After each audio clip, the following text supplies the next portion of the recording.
Luto ako ng sinigang na ribs para sa lunch. Parating ang bisita. Ito natin ng maraming gulay.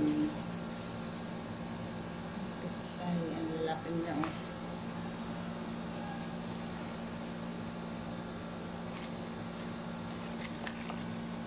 Masarap kasi yung pizza dito para nila. Sinigang na ito. Hindi naman ako pulyo.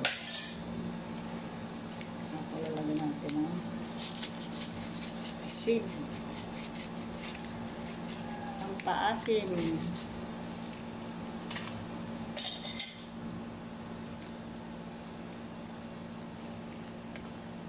Paasin. Sinigang. Natin. Sarap. Palampilaan natin yung gulay. At ito na ito. Sobrang lambot na naman. Thank you for watching.